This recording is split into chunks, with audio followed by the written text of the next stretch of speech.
아테네의 한 감옥. 기원전 399년 그날 아침, 위대한 철학자 소크라테스가 독배를 앞두고 있었습니다. 햇살이 차가운 돌바닥을 비추고 있었고 제자들이 하나둘 모여들기 시작했습니다. 플라톤, 크리톤, 아폴로도로스. 그들은 스승의 마지막 순간을 기록하기 위해 펜과 파피루스를 준비했습니다. 방 안은 숭고한 침묵으로 가득했습니다. 철학의 순간이었습니다. 진리를 위해 죽음을 택한 사상가의 마지막 시간. 역사는 이 장면을 영원히 기억하게 됩니다. 하지만 그 방 한편에서 한 여자가 울부짖고 있었습니다. 이러지 마세요. 당신이 죽으면 우린 어떻게 살아요? 그녀는 갓난아기를 안고 있었습니다. 눈물이 멈추지 않았습니다. 손이 떨리고 있었습니다. 아이들은요? 새 아들은 누가 키워요? 돈도 없고 집도 없고 아무것도 없는데. 제자들이 눈살을 찌푸렸습니다. 불편한 침묵이 흘렀습니다. 그때 크리톤이 조용히 말했습니다. 크산티페, 밖으로 나가 계시오. 스승께서 평온하게 마지막을 맞이하셔야 하오. 평온은 무슨, 우리 삶은 어떡하라고요. 여자를 데리고 나가시오. 지금은 철학의 시간이오. 하인들이 그녀를 끌어냈습니다. 그녀는 울부짖으며 복도로 사라졌고 아기의 울음소리만이 멀어져 갔습니다. 방 안은 다시 고요해졌습니다. 소크라테스는 침착하게 말을 이어갔습니다. 자, 우리 대화를 계속하세. 죽음이란 무엇인가? 그날 이후 소크라테스는 불멸의 철학자가 되었고 그 여자는 역사상 가장 유명한 악처가 되었습니다. 그녀의 이름은 크산티페. 사람들은 그녀를 이렇게 기억합니다. 소리 지르는 여자, 물을 끼얹는 여자, 남편을 괴롭히는 미친 여자, 히스테리컬한 악처. 2000년이 넘는 시간 동안 그녀는 조롱거리였습니다. 하지만 오늘 우리는 질문을 던져야 합니다. 정말 미친 사람은 누구였을까요? 소리 지른 여자였을까요? 아니면 그녀를 소리 지르게 만든 세계였을까요? 여러분, 역사는 항상 승자의 편에서 쓰입니다. 그리고 대부분의 경우 그 승자는 남자였습니다. 하지만 AM153 고전 이야기는 다릅니다. 우리는 역사 뒤편에 감춰진 진실을 찾아갑니다. 승자가 아닌 사람들의 이야기를 복원합니다. 오늘 이야기가 마음에 드신다면 구독과 좋아요 한 번씩 부탁드립니다. 그럼 본격적으로 크산티페의 이야기 속으로 들어가 보겠습니다. 크산티페에 대해 우리가 아는 것은 거의 없습니다. 그녀가 언제 태어났는지 모릅니다. 어느 집안 출신인지도 모릅니다. 어떻게 소크라테스를 만났는지, 결혼 생활은 어땠는지, 무엇을 좋아했는지, 무슨 생각을 했는지 아무것도 모릅니다. 왜일까요? 간단합니다. 그녀에 대한 모든 기록이 남자들의 손에서 나왔기 때문입니다. 플라톤은 그녀를 거의 언급하지 않았습니다. 스승 소크라테스의 대화를 기록하면서도 그의 아내에 대해서는 침묵했습니다. 마치 그녀가 존재하지 않는 것처럼. 크세노포는 달랐습니다. 그는 크산티페를 언급했습니다. 하지만 이렇게 썼습니다. 소크라테스의 아내는 다루기 힘든 성격이었다. 말이 거칠고 쉽게 화를 냈으며 남편에게 불평이 많았다. 그게 전부였습니다. 왜 그녀가 화를 냈는지, 무슨 불평을 했는지, 어떤 상황이었는지에 대한 설명은 없었습니다. 그저 문제 있는 여자라는 낙인만 찍혔습니다. 후대의 철학자들은 더했습니다. 키케로는 이렇게 썼습니다. 소크라테스가 위대한 인내심을 가질 수 있었던 건 크산티페 덕분이다.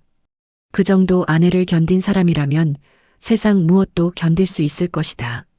디오게네스 라에르티오스는 이런 일화를 전합니다. 크산티페가 소크라테스에게 물을 끼얹었다. 소크라테스는 웃으며 말했다. 천둥치고 나면 비가 오는 법 아닌가. 사람들은 웃었습니다.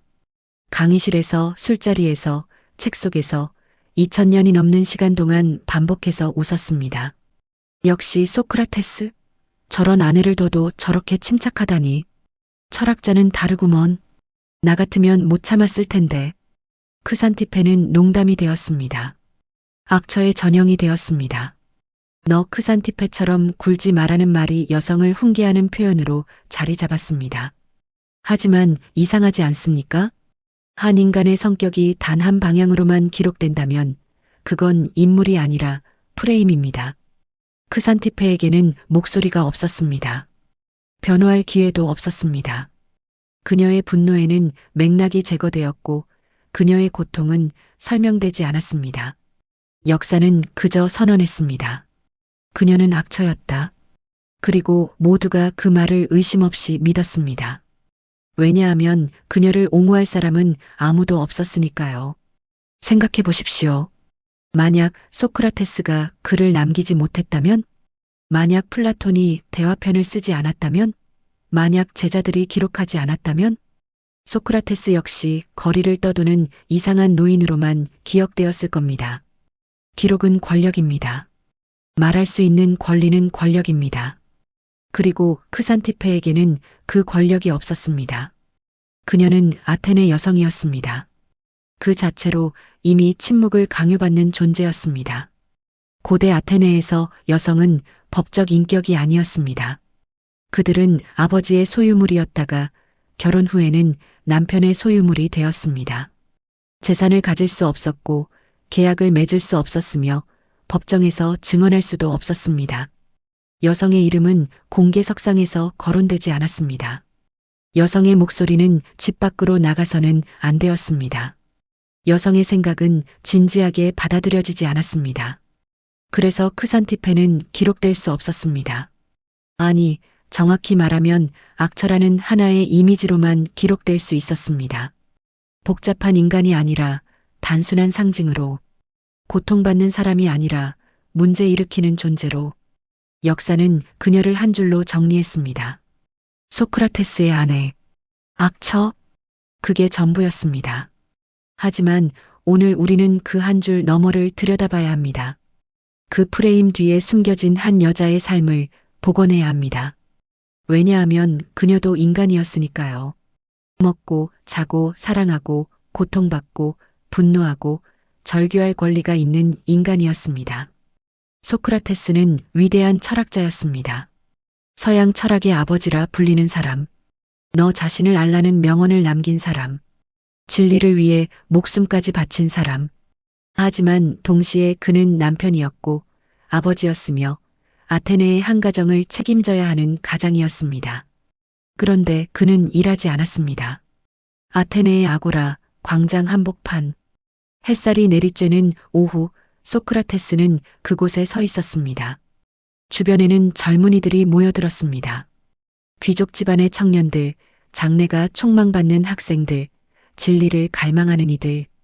소크라테스는 질문을 던졌습니다. 정의란 무엇인가? 용기란 무엇인가?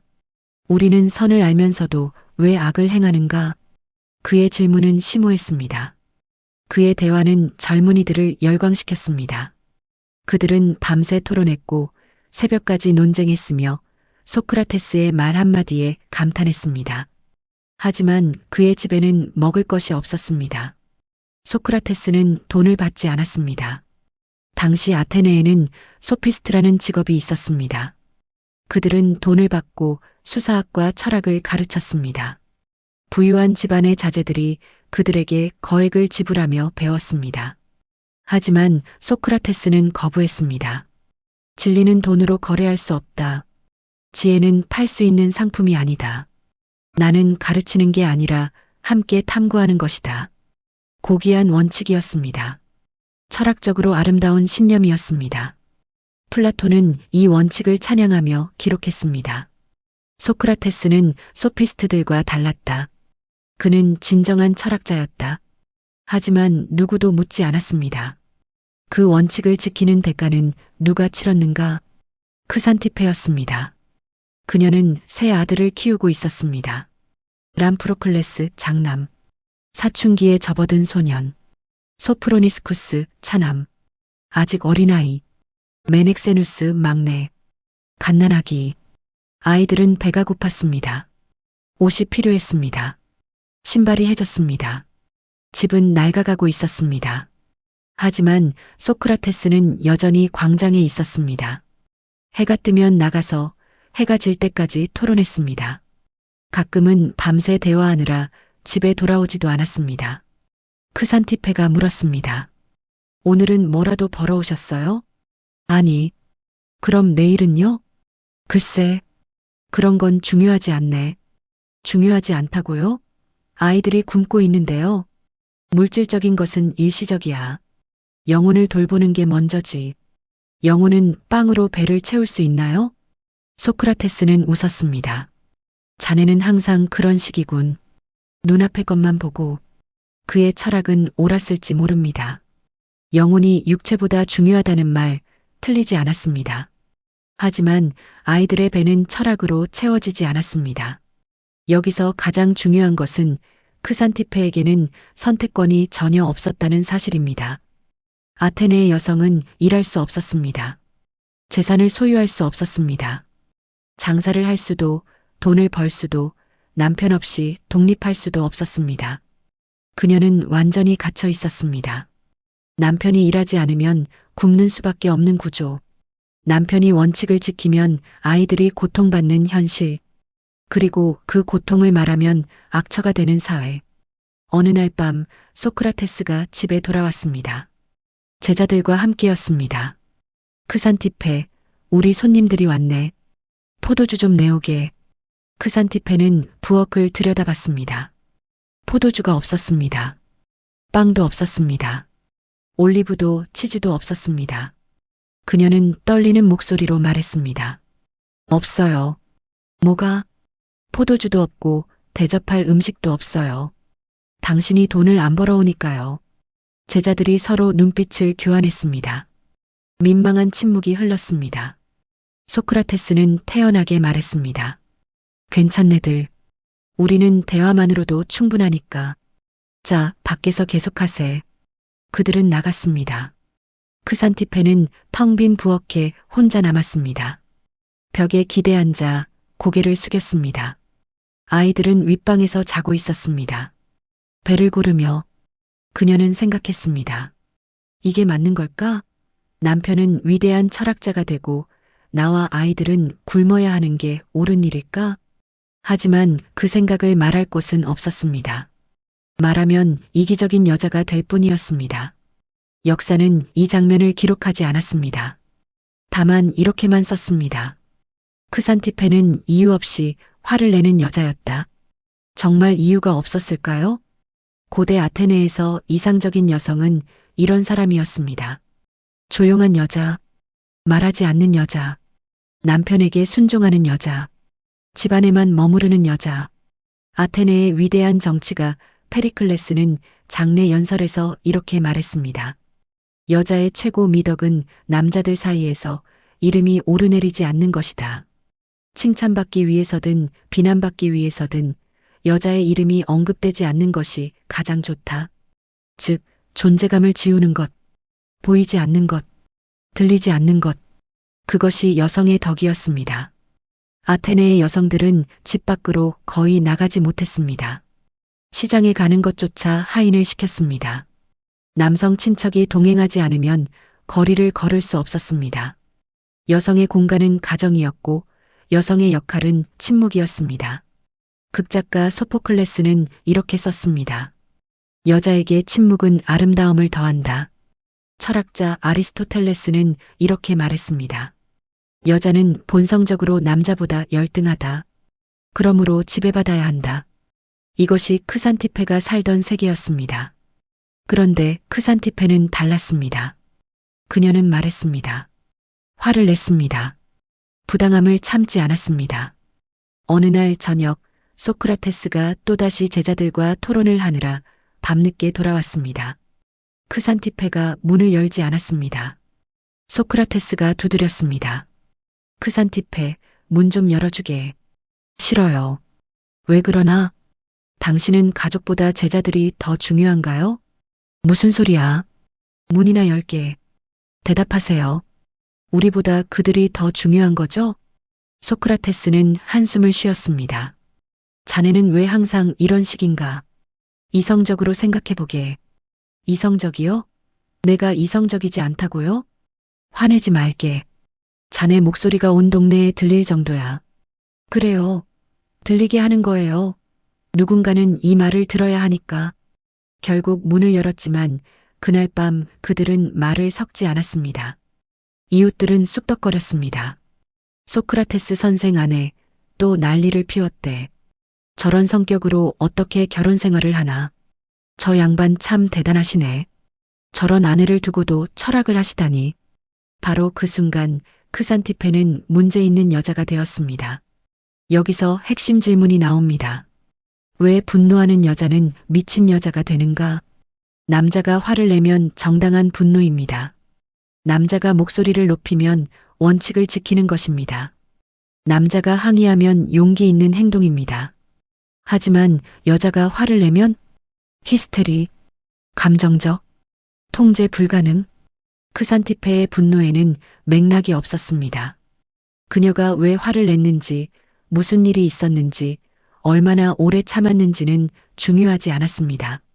중요한 건 단 하나. 그녀가 여자답지 않게 행동했다는 사실. 역사는 여성의 분노를 설명하지 않습니다. 항상 배제해 왔습니다. 왜냐하면 분노하는 여자는 위험하니까요. 침묵을 깨는 여자는 질서를 위협하니까요. 전설에는 이런 장면도 전해집니다.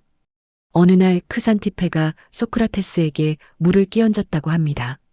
이유는 전해지지 않습니다. 무슨 대화가 오갔는지, 무슨 일이 있었는지, 그녀가 왜 그랬는지 아무도 관심이 없었습니다.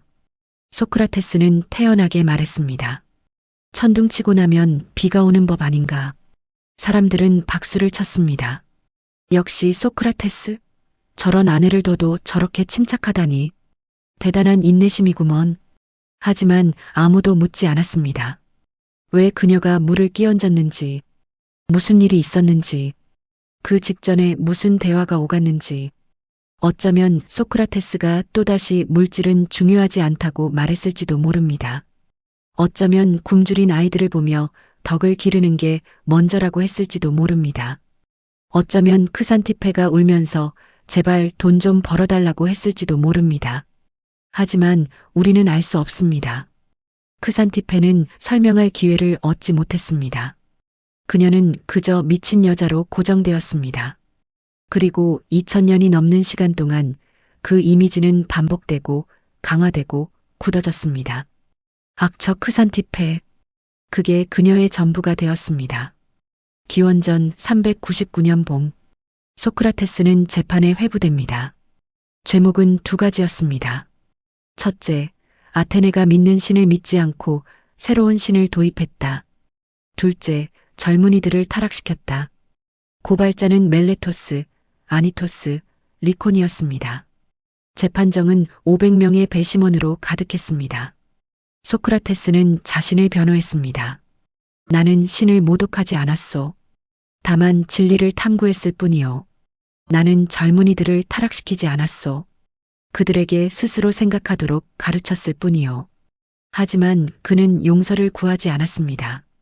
타협하지도 않았습니다. 오히려 도발적으로 말했습니다. 만약 여러분이 나를 죽인다면 나 같은 사람을 찾기 어려울 것이요. 나는 아테네를 위해 봉사해 왔소. 배심원들은 분노했습니다. 표결이 이루어졌습니다. 280표 대 220표. 유죄. 소크라테스는 사형을 선고받았습니다. 독배를 마시는 형. 감옥에 갇힌 소크라테스. 한 달의 시간이 주어졌습니다. 델로스 섬에서 돌아오는 신성한 배를 기다리는 동안 사형은 집행될 수 없었습니다. 제자들이 모여들었습니다. 크리톤이 말했습니다. 스승님, 탈출하십시오. 제가 모든 걸 준비했습니다. 배도 마련했고 숨을 곳도 있습니다. 소크라테스는 고개를 저었습니다. 안 되네. 법을 어기는 건 옳지 않아. 하지만 부당한 판결입니다. 부당하더라도 법은 법일세. 내가 평생 법을 지키라고 가르쳤는데 이제 와서 법을 어길 수는 없네. 제자들은 울었습니다. 하지만 소크라테스는 침착했습니다. 그는 죽음에 대해 이야기했습니다. 죽음은 두 가지 중 하나일세. 완전한 무이거나 아니면 영혼이 다른 곳으로 이동하는 것이거나 어느 쪽이든 두려울 게 없네. 마지막 날이 왔습니다. 해가 지고 있었습니다. 제자들이 감옥에 모여들었습니다. 플라톤, 크리톤, 아폴로도로스, 케베스, 시미아스. 그들은 스승의 마지막 말을 듣기 위해 둘러앉았습니다. 소크라테스는 평온했습니다. 자, 우리 대화를 계속하세. 영혼의 불멸성에 대해 이야기해 보세. 철학의 순간이었습니다. 진리를 위해 죽음을 택한 사상가의 마지막 시간. 숭고했습니다. 역사는 이 장면을 영원히 기억하게 됩니다. 하지만 그 방 한편에는 한 사람이 더 있었습니다. 크산티페. 그녀는 갓난아기 메넥세누스를 안고 있었습니다. 눈이 퉁퉁 부어 있었습니다. 손이 떨리고 있었습니다. 소크라테스가 철학을 이야기하는 동안 그녀는 울고 있었습니다. 이러지 마세요. 당신이 죽으면 우린 어떻게 살아요? 소크라테스는 고개를 돌렸습니다. 크산티페, 진정하게. 진정은 무슨, 당신은 죽고 저는 새 아들을 어떻게 키워요? 자네는 늘 그렇군. 물질적인 것만 생각하네. 물질이요? 돈도 없고 집도 없고 아무것도 없는데 아이들은 뭘 먹고 살아요? 제자들이 서로 눈빛을 교환했습니다. 불편한 침묵이 흘렀습니다. 아폴로도로스가 얼굴을 찌푸렸습니다. 크리톤이 기침을 했습니다. 그때 한 제자가 조용히 말했습니다. 크산티페, 밖으로 나가 계시오. 스승께서 평온하게 마지막을 맞이하셔야 하오. 평온은 무슨, 지금은 철학의 시간이오. 여자의 감정으로 이 순간을 흐려서는 안 돼요. 감정이요? 이게 감정인가요? 이건 우리 삶의 문제예요. 여자를 데리고 나가시오. 하인들이 그녀를 끌어냈습니다. 크산티페는 울부짖으며 저항했습니다. 당신이 죽으면 우린 어떡해요? 제발. 아기의 울음소리가 복도에 울려 퍼졌습니다. 그녀는 사라졌습니다. 방 안은 다시 고요해졌습니다. 소크라테스는 다시 말을 이어갔습니다. 자, 우리 대화를 계속하세. 영혼은 육체가 사라진 후에도 존재하는가? 해가 완전히 졌습니다. 간수가 들어와 독배를 가져왔습니다. 소크라테스는 태연하게 받아들었습니다. 다리부터 저리기 시작할 거요. 그리고 점차 심장으로 올라올 거요. 그는 마셨습니다. 제자들은 울었습니다. 소크라테스는 침대에 누웠습니다.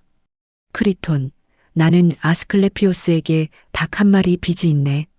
잊지 말고 갚아주게. 그것이 그의 마지막 말이었습니다. 그리고 그는 죽었습니다. 플라톤은 이렇게 기록했습니다.